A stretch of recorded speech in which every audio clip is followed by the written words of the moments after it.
नमस्कार, आपण पाहत आहोत फास्ट 24 तास न्यूज। फास्ट 24 तास न्यूज मध्ये आपले सहर्ष स्वागत आहे। बैठे हुए सभी मेरे बुजुर्ग भाई और नौजवान दोस्तों,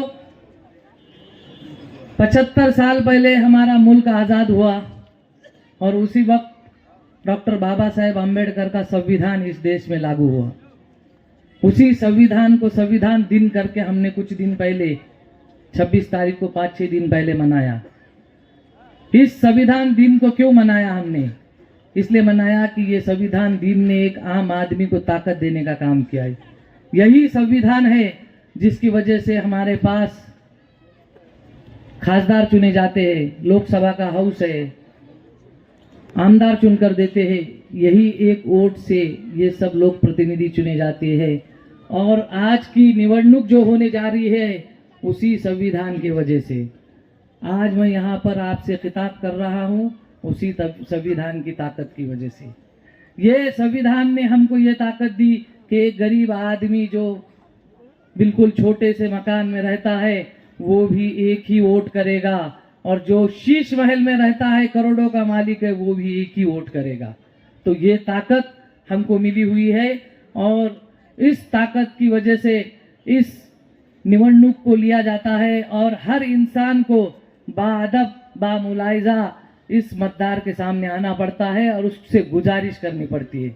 एक दौर था कि हमारे पास राजा महाराजाओं का दौर था, हमारे कबीले होते थे, सरदार होते थे, तो उस राजा महाराजाओं के जो बेटे होते थे तो वो राज करते थे। जो सरदार का बेटा होता था वो कबीले का सरदार बनता था। लेकिन इस संविधान ने हमको बताया कि राजा का बेटा राजा नहीं, कबीले का सरदार का बेटा सरदार नहीं। जो मतपेटी से बाहर आएगा वो राजा बनेगा, जो मतपेटी से बाहर आएगा वो प्रजा की सेवा करेगा। इस तरीके की जो ताकत मिली है उस ताकत को पहले हमको समझना है। उसके बाद हमने खासदार चुन के दिए, आमदार चुन के दिए। फिर ये नगर परिषद की निवडणूक क्यों? ये नगर परिषद की निवडणूक इसलिए है कि आपके शहर में नगराध्यक्ष के साथ एक आपके मोहल्ले को नगर सेवक दिया। ये संविधान में क्यों बुना गया? इसलिए कि आपके मोहल्ले के छोटे से मकान में रहने वाले इंसान की भी जो प्राइमरी जरूरत है, प्राथमिक जरूरत है, उसको इस सिस्टम में, लोकशाही की सिस्टम में पूरा किया जा सके, उसके जरूरत को पूरा किया जा सके। इस मकसद के लिए ये निवडणूक होती है। इस नगर परिषद के निवडणूक में आपका जो वोट है वो किसी व्यक्ति को नहीं है, एक इस शहर की विकास के लिए है, वो इस शहर के आने वाले भवितव्य के लिए है, इस शहर के मुस्तकबिल के लिए वोट है। तो इस एक वोट की कीमत समझो कि आप एक शहादत दे रहे हैं कि मैं मेरी तरफ से इस व्यक्ति को इस शहर के विकास के लिए वकालत के तौर पे चुन रहा हूं। ये इस वोट की एक सिर्फ थप्पा मारना नहीं है, तो आपकी तरफ से इस नगर सेवक, नगराध्यक्ष को जो है तो एक वकालत दे रहे हैं, आप शहादत दे रहे हैं। अगर उस में कुछ भी गड़बड़ी होती है तो उसका जवाब आपको आखिरत में देना पड़ेगा, अगर मैं आपने कुछ गलत किया तो ये हमारे सहाबा के दौर से चला आ रहा सिस्टम है, ये हमारे लिए नया नहीं है। तो इसलिए मैं आप सभी लोगों से गुजारिश करूंगा कि निवडणूक नगर परिषद की हो रही है तो हमें डेवलपमेंट, अब मैं तकरीबन 10-12 दिन से सभा ले रहा हूं शिवसेना के हमारे नगराध्यक्ष पद के उम्मीदवार के लिए। मैं जहां भी जाता हूं तो पहले मुझसे कहा जाता है कि हमें यहाँ पर पानी की जरूरत है, उसके लिए पहले कहो। फिर कोई कहता है कि ड्रेनेज की यहाँ पे कमी है, इसके लिए उसकी वादा करो। उसके बाद कोई कहता है कि हमें यहाँ पे रोड की जरूरत है, उसका वादा करो। लेकिन आपके जो कार्य सम्राट आमदार है किशोरप्पा, जो मुझे बड़ा फख्र के साथ कहना पड़ रहा है कि इनका विकास इतना है कि मुझे समझ में नहीं आ रहा है कि मैं वादा क्या करूं आपको। इतने कॉन्फिडेंस के साथ कहने वाला आमदार मैंने पहली बार मेरे इस पूरे प्रचार सभा के कार्यकाल में मैंने देखा कि कह रहा है कि कदम को अगर मिट्टी भी लगी तो मुझे वोट नहीं देना। तो ये क्या कॉन्फिडेंस है, ये डेवलपमेंट का ये सबूत है। तो किशोरप्पा के बारे में आप सबको पता है, उनके बारे में ज्यादा नहीं कहूंगा, लेकिन मैं आपको कहूंगा कि धनुष्य बाण को वोट क्यों करना है। धनुष्य बाण हमारे एकनाथ जी शिंदे साहब मुख्य नेते, ये उनकी पार्टी है और इनका उन्हीं का पक्ष है। मैं उन्हीं के आदेश और हुक्म पर आपके सामने यहाँ पर आया हूं। मैं हमारा वोट हमेशा हमको बहला के फुसला के हमें डरा के लिया गया। हमें कभी डेवलपमेंट के नाम पे हमारा वोट नहीं लिया गया। अल्पसंख्यक को हमेशा बहलाना, फुसलाना और डराना कि हमको वोट नहीं देंगे तो ये ऐसा होगा, ये लोग आएंगे, शिवसेना पार्टी ऐसी है, हिंदुत्ववादी पार्टी है, मुसलमानों के साथ अत्याचार करेगी। लेकिन मैं आपको बताना चाहूंगा, एकनाथ जी शिंदे एक ऐसे नेता है जो सत्ते में आने के बाद अपनी जनता के साथ सबको बराबर प्यार करते हैं। उन्होंने जितनी भी योजनाएं लाई, लाडली बहन हो या फिर और बाकी एजुकेशन से सिस्टम से रिलेटेड हो, सारी योजनाओं में आपने कभी सुना कि हिंदू को ये योजना ज्यादा लगेगी और मुसलमान लेता है तो उसको 100 रुपये कम मिलेगा?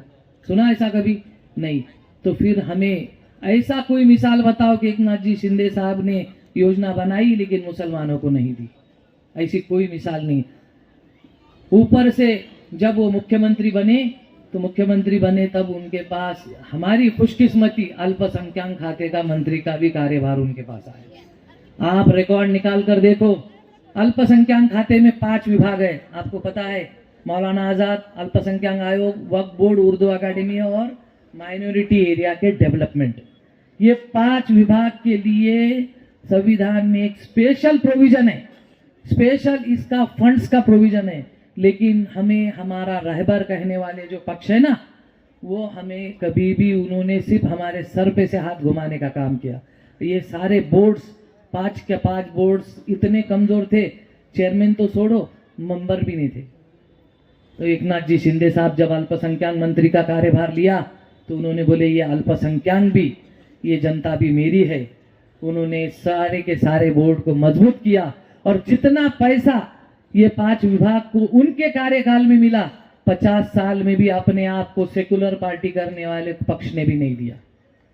1000 करोड़ का फंड मदरसों को रिलीफ, ये हमें अपने आप को जो लोग कहते थे ना कि शिवसेना पार्टी हिंदुत्ववादी है, वो लोगों ने भी कभी इतना फंड, और हमारे मदरसे को, मौलाना आजाद को, वक्फ बोर्ड का एक ऑफिस था औरंगाबाद के अंदर मुख्य, उसके बाद कोई डिस्ट्रिक्ट में ऑफिस नहीं था। लोगों को मस्जिद का रजिस्ट्रेशन करना है तो औरंगाबाद जाना पड़ता था इतनी दूर, उसके बाद वहां जाते तो स्टाफ नहीं। तो मैं जब चेयरमैन बना, मेंबर बना, तो 27 लोगों का स्टाफ था अप्पा, पूरे महाराष्ट्र के लिए। तो मैं साहब के पास गया, साहब 27 लोगों में कैसे बोर्ड चलेगा ये महाराष्ट्र का? तो उन्होंने तुरंत रिक्रूटमेंट की परमिशन दी। आज मेरे पास 250 लोगों का स्टाफ है। ये सब साहब के रायबाजी में हुआ। उसके बाद हमारा मुंबई का ऑफिस एकदम छोटा सा था, ये सामने दुकान दिख रही, उससे भी छोटा ऑफिस होगा वक्फ बोर्ड का पूरे मुंबई का। साहब के पास गया, मैं साहब को बोला ये बहुत छोटा ऑफिस है, मैं तो एक भी दिन नहीं बैठा। साहब को बोला है ऑफिस बड़ा होना चाहिए, वक्फ बोर्ड का है, महाराष्ट्र का जोनल ऑफिस है ये। एक ही दिन में मेरे जबान से निकला, उन्होंने कहा कि वक्फ बोर्ड का ऑफिस जो तो कहाँ बनाना है? तो मैंने कहा नरीमन पॉइंट पे, हिंदुस्तान का सबसे महंगा एरिया, आकर देखो कोई बोर्ड का ऑफिस नहीं है, सीफेस ऑफिस बना कर दिया साहब ने, महाराष्ट्र वक्फ बोर्ड। तो इस तरह से मैं ये सब इतनी चीजें इसलिए बता रहा हूँ कि हमारे एकनाथ जी शिंदे साहब जो है वो सब समाज को, 18 पकड़ जात को साथ में लेकर विकास का विजन लेकर काम करने वाले नेता है। आज हमें अप्पा ने तो क्या किया आपको बताया, अप्पा के पीछे एकनाथ जी शिंदे साहब है। अप्पा के साथ मैं हूं आपका भाई, जिन्होंने मुझे राज्य मंत्री दर्जे का पद दिया और मुझे आप लोगों की खिदमत करने का मौका दिया। जितनी डेवलपमेंट के परमिशंस इस 2 साल में, 3 साल में, साहब के पीरियड में वक्फ बोर्ड के अंदर कहीं भी नहीं हुई। तो इस तरीके से हमें ये सोचना है कि हमारे मुसीबत के वक्त हमको कौन आता है। जिस तरीके से मैंने बताया कि हमारे अब ये अल्पसंख्यक में जितना भी पैसा आया हमारे सब भाइयों को ही मिला ना। जब हमारे विकास के लिए, हमारे सुख दुख के लिए जो सोचता है, तो हमारा भी फर्ज है कि हम उसके साथ खड़े रहे, उसकी ताकत बने और उनके नुमाइंदे की भी ताकत बने, उनके नुमाइंदे के साथ हम खड़े रहे। किशोरप्पा के साथ तो जैसे मैंने बताया, मैं जब यहाँ पहुंचा तो मैंने भड़गांव के लोगों से भी बात किया, यहाँ की भी मालूमात ली, मेरे कुछ जानने पहचानने वाले लोग हैं, तो वैसे भी ऑलरेडी आप उनके साथ खड़े हैं। लेकिन इस बार भारी बहुमतों के साथ उनके साथ खड़े रहना है, बताना है कि अप्पा हम जो है तो किसी के साथ नहीं है, विकास के लिए शिवसेना के साथ है, विकास के लिए आपके साथ है, हमारे सुख दुख के लिए आपके साथ है। जिस तरीके से उन्होंने गारंटी से कहा, एक भाई ने हमारे कोरोना का भी किस्सा सुनाया, तो इस तरीके से हमें और आने वाले 4 साल तक नगर विकास मंत्री हमारे एकनाथ जी शिंदे साहब है। 20 साल 25 साल का तजुर्बा है उनको कि हमारे शहरों को कैसा विकास किया जाए, तो उस तजुर्बों के लेकर वो हर शहर का विकास करना चाहते हैं। अरे हमारे शिवसेना के जहाँ नगर अध्यक्ष है ना, वहाँ का तो विकास हुआ ही हुआ है, लेकिन उनके पीरियड में तो अपोजिशन वाले आमदार भी बोलते कि एकनाथ शिंदे जैसा मुख्यमंत्री नहीं होना। बराबर है आपका? तो वो तो अपनों को गैरों को भी मोहब्बत करते हैं। तो इस तरीके की उनकी एक अनुभवी, एक विकास का दृष्टिकोण वाली जो योजना है, वो इस शहर में जो आपके पास चलती आ रही है, उनके विकास के दृष्टिकोण की गंगा यहाँ पर ऑलरेडी बहते आ रही है यहाँ पर, तो उस गंगा को आपको बहाने में मदद करना है और उस गंगा को बहाने में, उस डेवलपमेंट को बढ़ाने में आपको इसमें मदद शामिल करना है। आने वाले 4 साल तक वही हुकूमत है और आपको पता है कि हर शहर, एकनाथ शिंदे जी का जो है एक नारा है, उन्होंने हाउसिंग मिनिस्टर भी है, गृह निर्माण मंत्री भी है, तो उनका एक निश्चय, उनको जब नगर विकास मंत्री का खाता दिया गया तो उनको जब पूछे दूसरा खाता कौन सा चाहिए तो उन्होंने गृह निर्माण लिया, क्योंकि वो चाहते हैं कि हर उस गरीब इंसान को मकान मिले। उनका 35 लाख मकान देने का निश्चय है इस 2 साल के अंदर। तो ये नगर विकास और गृह निर्माण, ये दोनों के माध्यम से हर शहर को इतना विकसित करना चाहते हैं कि हर कोई पाचोरा शहर के आसपास गांव का रहने वाला जो इंसान है ना, वो कहे कि मुझे पाचोरा जाना है और वहां रहना है। जब पाचोरा का विकास होगा तो ही लोग यहाँ पर आएंगे, यहाँ के कारोबार बढ़ेंगे, यहाँ के कारोबार बढ़ेंगे तो यहाँ पर पैसा आएगा, पैसा आएगा तो यहाँ के लोगों को रोजगार मिलेगा। तो ये विजन होता है। इस माध्यम से आप अगर नगर पालिका में हमारी अप्पा की टीम, हमारे ताई को आप लाकर बिठाते हैं तो एकनाथ शिंदे का विजन पूरा 4 साल तक आपके शहर में बिना कोई रोक टोक के आते रहेगा।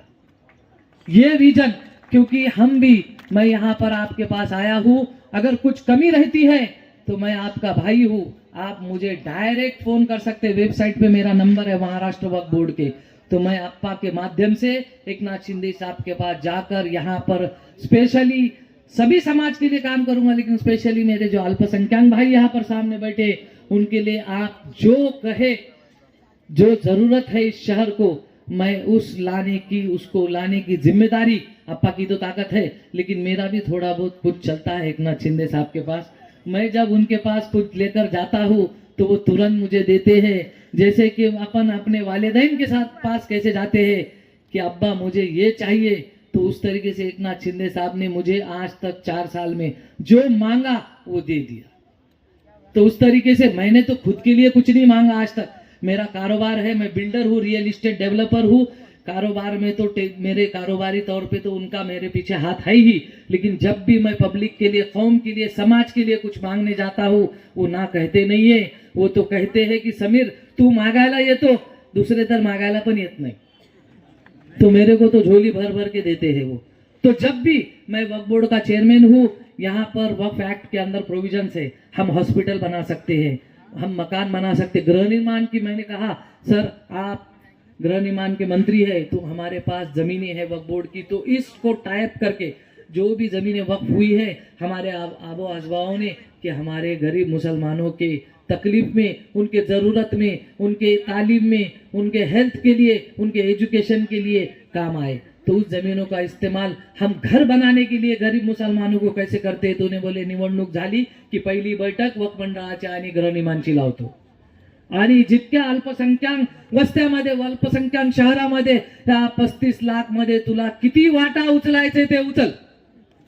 क्या बोला मुझे कि मुसलमानों के लिए कितना जो गृहनिर्माण का जो हमारा आवास योजना है, तुला किती वाटा उचला है, तो मैं वादा करता हूँ आपा, अगर यहाँ पर वक्फ बोर्ड की जमीन है तो उसको वक्फ एक्ट के प्रोविजन के तहत यहाँ पर गरीब मुसलमानों को मकान बनाने के लिए, हॉस्पिटल बनाने के लिए, एक आधा स्कूल बनाने के लिए विथ फंड्स, मैं अल्पसंख्यक डिपार्टमेंट से मैं ये आपा के तहत मार्गदर्शन में एकनाथ शिंदे साहब के मैं ये वादा करता हूँ। और आप अप्पा को पूछ सकते या एकनाथ शिंदे साहब को पूछ सकते कि समीर काजी ने अभी तक जितने भी वादे किए अल्लाह ने पूरे किए, जितने भी वादे किए अल्लाह ने पूरे किए। एकनाथ शिंदे साहब के माध्यम से बोलो या फिर हमारे अप्पा जैसे आमदार लोगों के माध्यम से बोलो, अभी तक मेरी जबान की लाज रखी है। तो इस तरीके से मैं यहाँ पर अप्पा के प्रचार में यही कहूंगा, मैं तो समझता हूँ उनको मेरी प्रचार की और मेरी शहादत की और मेरी गारंटी की जरूरत ही नहीं थी, क्योंकि इतनी मोहब्बत आपके चेहरों पे ही मुझे नजर आ रही है उनके लिए कि अप्पा आपका एक भी वोट कम नहीं होने वाला है। कि मेरे को भी कुछ जो है ना ऊपर वाले ने दिए है फेस रीडिंग, तो मेरी फेस रीडिंग ये कह रही है कि हर एक के चेहरे पे कि उनके दिलों में आपके लिए सिर्फ मोहब्बत ही मोहब्बत है। आपको भारी वोटों से ये लोग चुनकर देने वाले हैं। शिवसेना की इस सभा में मैं इस लोगों को जो देख रहा हूँ, आपके प्रति इनकी जो मोहब्बत देख रहा हूँ, उसके साथ साथ आपको समीर काजी की भी, आपके भाई की, आपके कलमे के भाई की लाज रखना है। जब भी आपको जरूरत पड़ेगी मुझे याद कर लेना, मैं आपके लिए भीड़ से, बंबई से दौड़ कर आऊंगा, चाहे ये डेवलपमेंट की बात हो या मेरे अल्पसंख्यक समाज की कोई जरूरत की बात हो, उसके लिए मैं अप्पा के पास आऊंगा और आपके लिए सिफारिश करूंगा। एकनाथ जी शिंदे साहब के पास जाऊंगा और पांचों के मेरे मुस्लिम भाइयों के लिए सिफारिश करूंगा और आपकी जरूरत को जरूर जरूर पूरी करने की कोशिश करूंगा। फिर एक बार मैं आखिर में यही कहूंगा कि हमें हमारा वोट डेवलपमेंट को देना है, और डेवलपमेंट का दूसरा नाम है किशोरप्पा पाटिल साहब।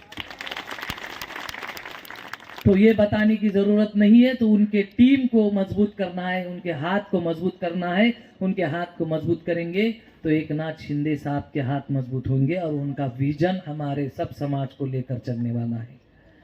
और इस सब चर्चे में मेरा भी थोड़ा बहुत हाथ मजबूत हो जाएगा आपकी जानिब से। एकनाथ जी शिंदे साहब मेरे लिए भी कुछ सोच विचार कर लेंगे आगे। और अभी तो बहुत दिया है उन्होंने बच्चे के माफिक। मैंने जैसे कहा अभी कि मैं जब जाता हूँ हमारे नेता का, मैं हमेशा मिसाल देता हूँ, उनकी मोहब्बत इस तरीके से है कि जैसे एक माँ अपने बच्चे से मोहब्बत करती है। एक माँ मोहब्बत कैसे करती है बच्चे से, पता है आपको? आपको पता है? यहाँ पे बुजुर्ग बैठे, जब बच्चा रोता तो उसको खाली सिर पे से हाथ नहीं घुमाती हो, वो ये नहीं बोलती कि बच्चे में तेरी हिफाजत करनी हो, उसको उठाकर दूध पिलाती है। तो हमें अब तक इतने नेता मिले कि सिर्फ सिर पे से हाथ घुमाने वाले, लेकिन ये हमारा नेता जो है हमारी जरूरत पूरी करने वाला नेता है। ये हमारे को दूध पिलाने वाला नेता है, हमारे को सिर्फ सिर पे सूखा सूखा हाथ घुमाकर बेवकूफ बनाने वाला और दूसरे लोगों से डराकर अपने वोट लेने वाला नेता नहीं है। आप एक वोट देंगे वो 100 गुना आपको वापस करेंगे। एक वोट देंगे आप 100 गुना। मेरी बस आप सब लोगों से एक इल्तिजा है, अदबन इल्तिजा है कि कल वोटिंग के दिन सुबह उठेंगे और यहाँ से जितने भी लोग जाएंगे रात में एक एक आदमी 25 कॉल करेगा कि हमको कल वोट जो है तो धनुष्यबाण को करना है, किशोरप्पा के विकास को करना है। कल का एक दिन आप मुझे और अप्पा को दे दो, आने वाले 5 साल, और मैं 4 साल तो हूं ऊपर, तो 4 साल तक मैं आपको वादा करता हूं कि 4 साल तक पाचोरा से मुझे एक सिंगल पर्सन का भी किसी लिए फोन आता है तो इंशाल्लाह मैं वादा करता हूं कि वो पूरा करूंगा। इतना कहकर मैं फिर एक बार आखिरी बार आपसे इल्तिजा करता हूं कि धनुष्यबाण, धनुष्यबाण, अपनी निशानी जोर से कहो।